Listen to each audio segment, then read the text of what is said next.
In the winter of 1940, before the world fully understood the scale of the Battle of the Atlantic, Royal Navy patrol reports began documenting a pattern of encounters that rarely reached official communiques.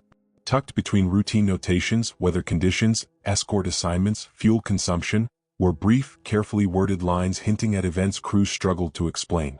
These fragments, preserved in marginal notes and after-action memos, form the first layer of a larger mystery buried within the Admiralty's wartime archives. The struggle of the early war months was unmistakable. German U-boats, operating from bases in occupied Norway and later the French Atlantic coast, were hunting British merchant convoys with alarming success. The Royal Navy's 2nd Battle Squadron, including elements stationed at Scapa Flow, was tasked with expanding anti-submarine patrols across the Norwegian Sea. Crews aboard vessels such as HMS Vimy and HMS Walker faced bitter Arctic winds, freezing spray on deck, and sudden contact alarms that often came without visual confirmation. The Admiralty's desire to maintain morale meant that many unsettling encounters remained confined to internal reports. One such note, filed by a navigator aboard HMS Vimy, reads, "Contact at 0430. Hydrophone trace irregular. No silhouette sighted. Engine signature inconsistent with U-boat type WWII." Though the entry is brief, its tone reflects the uncertainty that plagued early war patrols. Type WWII submarines, then becoming the backbone of the Kriegsmarine's U-boat fleet, had acoustic signatures well known to British listeners trained at the anti-submarine school in Tobermory. Anomalies were rare enough to warrant attention, yet common enough in those years to be labeled simply as irregular traces. Historical context deepens that ambiguity. In early 1940, the Royal Navy lacked comprehensive intelligence on the evolving German submarine program. Bletchley Park had not yet fully penetrated Enigma naval communications, and Admiralty analysts were forced to rely on partial intercepts, reconnaissance photography, and crew testimonies. Many of the earliest patrol logs reflect this uncertainty, entries noting possible U-boat shadowing or unconfirmed wake disturbance, observations that spoke more to the tension of the environment than to any confirmed threat. Still, the phrasing used in several reports suggests that experienced officers believed something unusual was happening beneath the surface.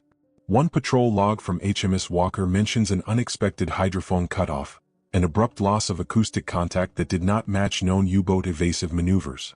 The ship's captain noted, "Evasive behavior atypical. Possible rapid descent." At the time, British intelligence believed German submarines struggled with deep diving capabilities, especially under pressure in the frigid northern waters. If accurate, these reports challenged established assumptions and raised questions that the Admiralty chose not to publicize. The concern was clear. Acknowledging unknown enemy capabilities could have caused unnecessary fear among merchant crews and the public.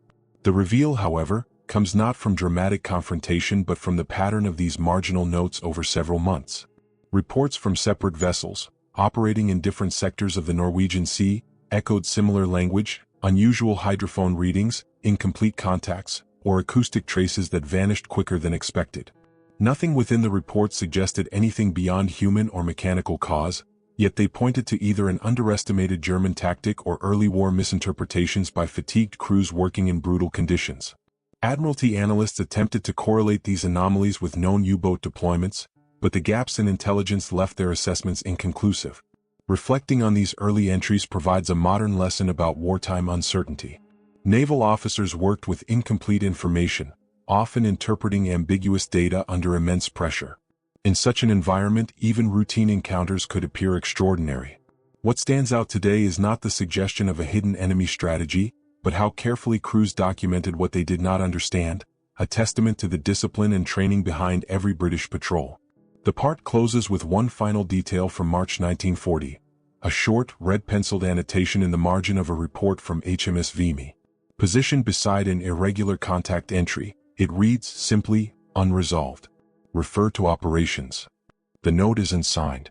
No follow-up document has ever been located. It is here, in these quiet ambiguities, that the first of the 5 buried secrets begins to emerge, an unresolved fragment that hints at wider gaps within Britain's early war naval intelligence efforts, and a question that would linger as the Battle of the Atlantic intensified. By the summer of 1941, the Norwegian Sea had become one of the most contested stretches of water in Europe. What Allied commanders called the Faroes Gap, a narrow corridor between Iceland and the Shetland Islands, served as the primary route for merchant convoys heading to and from Britain. It was here, amid the relentless fog banks and cold Atlantic swells, that a second layer of concealed history surfaced within Royal Navy patrol reports. Unlike the vague anomalies of 1940, these entries described deliberate, coordinated German maneuvers that did not appear in official intelligence briefings. The reports were considered too sensitive to be circulated widely, and were stamped with a restriction level that kept them out of public view for decades. The struggle facing the Royal Navy's first escort group was enormous. Convoys were growing in size, and U-boats, emboldened by new bases in France and Norway, were pushing more aggressively into the North Atlantic. Destroyers such as HMS Eskimo, HMS Cossack, and HMS Bedouin were assigned to the area, patrolling in constant rotation to guard the convoy's exposed flanks. The men who served aboard these ships lived on the edge of exhaustion. Days blurred into each other as they chased phantom contacts through rough seas, often sleeping fully clothed in case the alarm bell sounded. The risk of torpedo attack was constant, and the darkness of the northern latitudes only heightened the tension. Yet amid the expected dangers, the patrol reports began showing something unexpected. Several captains observed U-boats operating in patterns that seemed to defy the decrypted intelligence coming from Bletchley Park. Known German wolf packs were being tracked through ultra-intercepts, but the boats spotted by the first escort group often appeared where they should not have been, or behaved in ways that didn't match known tactics. A report from HMS Cossack, dated June 17, 1941, reads, "Simultaneous shadowing by multiple U-boats suspected. Bearings conflict with ultra-summaries. Possible independent action outside known command structure." For a captain to question ultra-intelligence was unusual, and the phrasing suggests a deliberate attempt to document discrepancies without provoking higher-level scrutiny. Historical context reveals why these contradictions shocked the Admiralty. By mid-1941, ultra-code breaking had delivered several critical victories for the Allies. Analysts believed they had a relatively clear view of the movement of major U-boat groups. Patrol officers therefore were expected to trust intelligence summaries that described where and when German boats were operating. But these Pharaoh's Gap encounters indicated either a blind spot in the intelligence picture or that an untracked element of the Kriegsmarine submarine force was acting independently. Such a possibility threatened the foundation of Allied naval planning. One of the most revealing insights comes from a diary entry by a sub-lieutenant aboard HMS Eskimo. He wrote, "We sighted a periscope at dawn, but the boat submerged without any attempt to engage. Lieutenant Commander believes it was not hunting us, merely observing." No mention of this boat in the day's signal from command. The wording raises two questions. Why would a U-boat observe without attacking a vulnerable destroyer flank? And how was it operating in an area where no U-boat was expected? These notes, though personal, align with similar observations in the official logbooks. The reveal becomes clearer when the reports are examined collectively. 3 separate vessels, on 3 different patrols between late May and early July 1941, documented identical patterns, U-boats appearing briefly, altering course, and then vanishing without attempting to intercept convoys. The sightings occurred during a period when decrypted Enigma traffic suggested German submarines were concentrating further south. Admiralty analysts attempted to reconcile the contradictions, proposing explanations ranging from navigational errors to accidental encounters with U-boats returning from northern patrols. But the reports themselves contain phrasing that suggests experienced officers believed the enemy movements were intentional. There is a modern lesson here about intelligence reliance. In wartime, information that is nearly accurate can be more dangerous than information that is entirely absent. The Royal Navy, confident in its code-breaking advantage, may have underestimated the flexibility of U-boat commanders who chose to operate outside expected patrol lines. The Pharaoh's Gap incidents demonstrate how easily small discrepancies can be overlooked, and how quickly they can accumulate into significant blind spots. The part closes with a classified memorandum circulated only among senior anti-submarine officers, dated July 8, 1941. It reads, "Recent discrepancies between signals intelligence and patrol reports to be reviewed. Maintain limited distribution until further notice." No full review has ever been found in the archives. And so the second buried secret remains, a set of U-boat sightings and maneuvers that did not align with the intelligence picture of the time, hinting at a hidden layer of German operational strategy just beyond the Royal Navy's wartime understanding. By late 1942, with Operation Torch underway and Allied forces pushing toward North Africa, the mid-Atlantic shipping lanes had become a labyrinth of risk, a place where vessels could vanish without warning, leaving only questions behind. It was during this period that Royal Navy patrol reports began documenting losses that didn't fit the familiar pattern of U-boat attacks. These were not the fiery explosions associated with torpedo strikes, nor the predictable distress signals of a stricken merchantman. Instead, ships simply disappeared, leaving behind debris fields that defied normal wartime expectation. This was the third secret buried in naval archives, a collection of obscure, quietly filed incidents that suggested the Battle of the Atlantic held dangers beyond what Allied intelligence could fully explain. The struggle faced by escort crews was immense.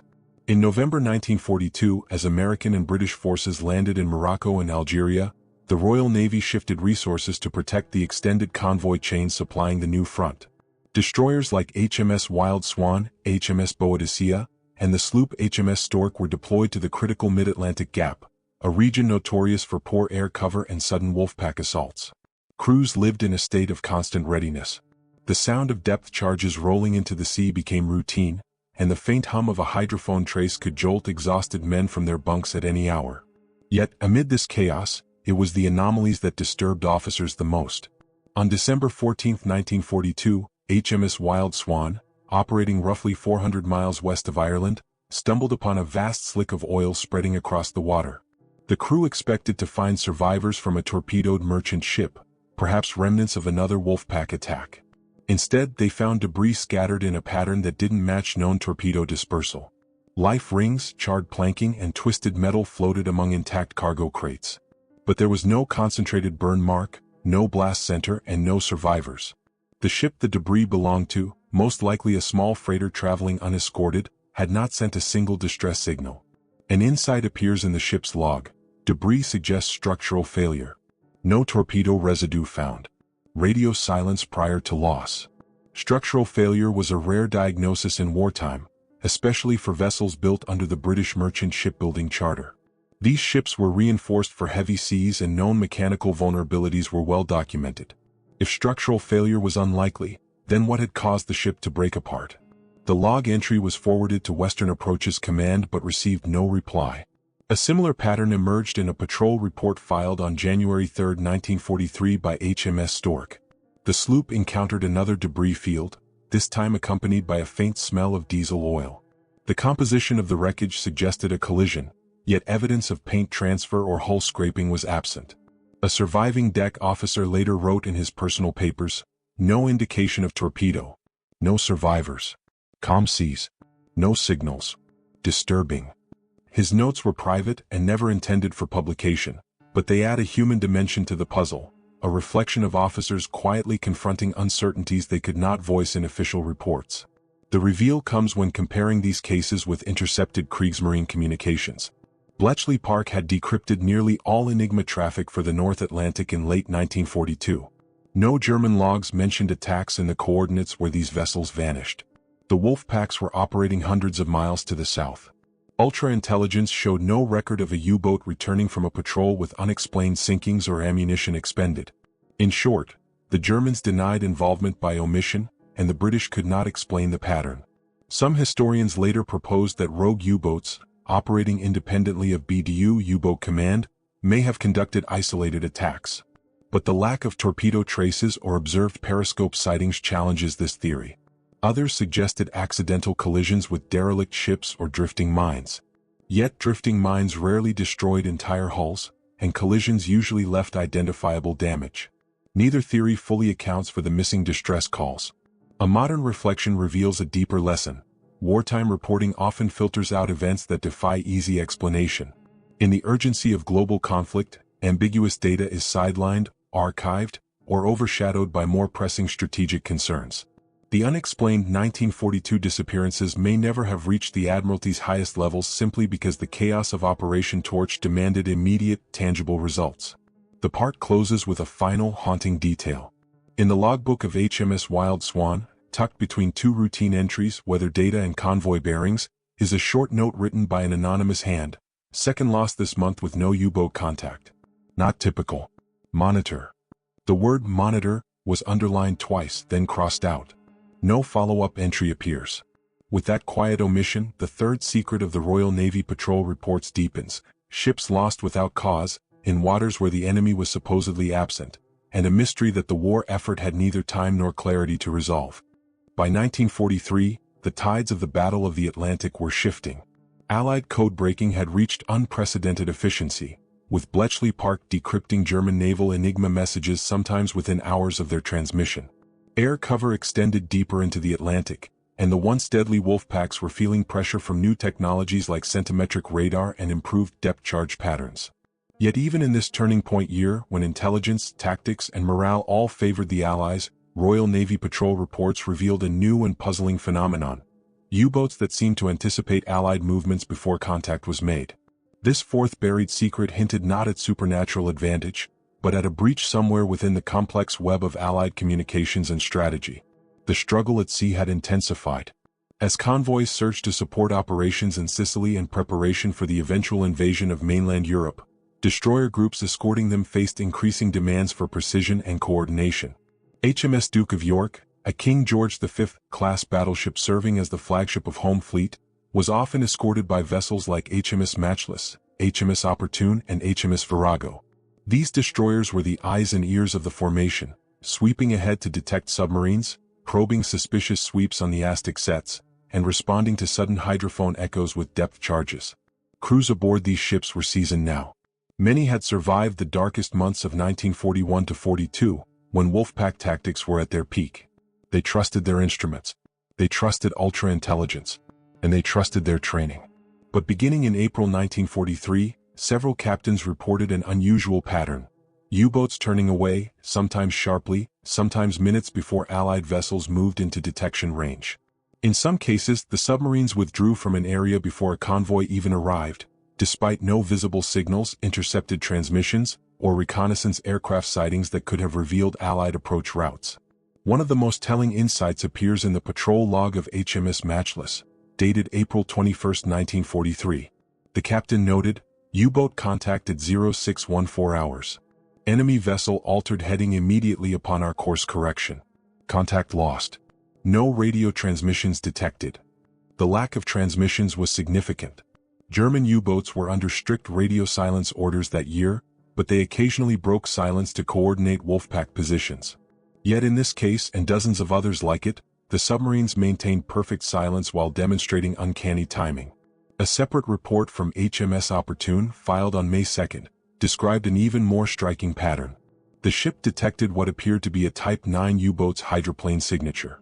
Before the destroyer increased speed or changed course, the U-boat abruptly submerged deeper and veered west, as if anticipating the maneuver moments ahead. The captain wrote, "Enemy movements suggest foreknowledge of our patrol sweep." Unsettling. Officers rarely use subjective language in official logs, yet the phrasing here indicates genuine perplexity. The reveal emerged not from a single report, but from a small collection of classified memoranda circulated within Home Fleet headquarters at Scapa Flow. These documents quietly questioned the possibility of compromised Allied navigation or encrypted communications. One memorandum dated May 10, 1943, stamped "Restricted, not for general circulation," reads, "Pattern of premature U-boat withdrawal may indicate exposure of convoy routes, search plans, or operational intentions. Investigate potential intelligence leak." The suggestion was alarming. If U-boats were receiving Allied operational details through espionage, broken codes, or intercepted radio chatter, the effectiveness of the entire anti-submarine campaign could be jeopardized. However, the Admiralty faced a dilemma. Raising alarm about a possible leak, even internally, risked undermining confidence in both ultra-intelligence and the chain of communications that guided naval operations. In wartime, morale and perceived competence were strategic assets. Therefore, the memoranda were quietly shelved. No widespread investigation into the alleged intelligence breach appears in surviving records. Modern historians have proposed several grounded explanations. One theory suggests German observers on neutral ships traveling near convoy routes passed sightings to the Kriegsmarine. Another points to improved U-boat detection of Allied high-frequency direction finding, HF/DF, sweeps. A third suggests simple coincidence, U-boats maneuvering normally in ways that appeared predictive under the pressure and exhaustion of constant patrol duty. Yet none of these theories fully satisfy the specificity of the logs, nor the frequency with which U-boats seemed to respond moments before Allied ships altered course. A modern reflection offers another perspective. In an era before fully integrated command systems, Convoy routes were shared across multiple departments, from RAF Coastal Command to Merchant Navy organizers to the Admiralty itself. Even minor security lapses could allow patterns to leak through informal channels or routine communications. Intelligence in 1943 was powerful but not flawless. The part closes with a final entry from a Royal Navy summary report dated June 28, 1943. In neat handwriting, a senior officer added this marginal note beside a list of unexplained U-boat evasions. Pattern continues. Source uncertain. Monitor closely. As in earlier years, no follow-up document has been found. And so the fourth secret remains suspended in ambiguity, U-boats maneuvering with unexpected precision, raising enduring questions about whether Allied intentions were known to the enemy, and how close the Atlantic campaign may have come to an unseen intelligence compromise. In early 1944, as Allied forces meticulously prepared for the invasion of Normandy, a quieter and far more enigmatic drama unfolded along the western approaches. Patrol reports from Royal Navy vessels in the region reveal incidents that never reached public attention, events overshadowed by the scale and urgency of Operation Neptune. Among them was the unexplained disappearance of a reconnaissance aircraft assigned to RAF Coastal Command, an aircraft that seemed to vanish between routine transmissions, leaving behind no distress call, no wreckage, and no trace of its crew. This was the fifth buried secret in the Admiralty's wartime records. A loss dismissed as wartime attrition, yet surrounded by details too unusual to ignore. The struggle across the western approaches in 1944 was defined by relentless tension.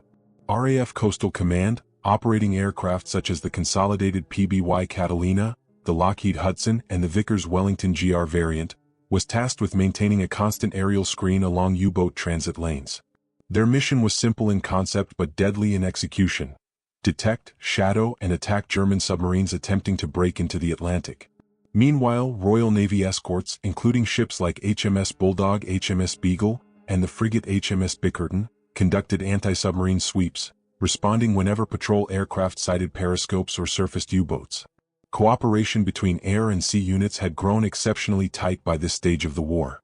Shared intelligence, standardized reporting, and coordinated attack patterns meant that aircraft and destroyers often operated as a single, integrated force. That is why the events of February 18, 1944 struck officers as deeply troubling. At approximately 0940 hours, a Coastal Command Wellington from No. 172 Squadron checked in with both its command station in Cornwall and the nearest naval group operating west of the Isles of Scilly, HMS Bulldog among them. The aircraft reported clear weather, calm seas, and the start of a routine patrol arc. It was expected to relay position updates every 30 minutes. The insight into what followed appears primarily in HMS Bulldog's patrol log. At 1012 hours, the ship recorded the last confirmed radio intercept from the Wellington. The message was partially garbled, but two words were clear: bearing interference. The term referred to unexpected distortion on the directional finding instruments used to maintain accurate course data. Interference was not unknown in wartime. German jamming, atmospheric conditions, and even faulty equipment could cause it. Yet what concerned the officers aboard Bulldog was the timing. The aircraft's transmission cut abruptly after reporting the interference, and subsequent attempts to raise it by radio received no reply. The ship's captain ordered a search pattern to begin immediately. Bulldog, together with HMS Beagle, swept the aircraft's expected flight path. Visibility was excellent. Winds were light. If the plane had ditched, even a partial debris trail should have been detectable. But after 6 hours, the search produced nothing: no oil slick, no wreckage, not even a life raft. The Admiralty logged the aircraft as missing, presumed lost, a phrase that concealed more questions than answers. A deeper look into the Coastal Command records offers additional clues. A ground crew report filed after the loss noted that the Wellington's radio had been recently serviced and tested without fault.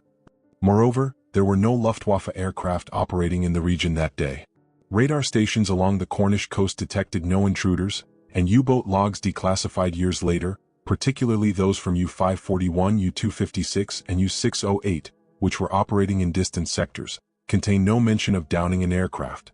The reveal comes from a short, rarely referenced memo filed by a Coastal Command signals officer on February 20, 1944. He wrote, "Interference report inconsistent with typical jamming. Pattern irregular. Similar disruptions noted twice this month, both brief." Though the memo stops short of proposing a cause, Its acknowledgement of repeated anomalies suggests the disappearance was not an isolated event. The fact that these notes were circulated only among senior officers indicates a concern that, if publicized, could create unnecessary anxiety within Coastal Command's flight crews. Modern historians analyzing this event point to several grounded possibilities. One theory suggests catastrophic mechanical failure. Wellingtons, though sturdy, were not immune to structural stress. Another proposes spatial disorientation, though the clear weather that morning weakens that argument.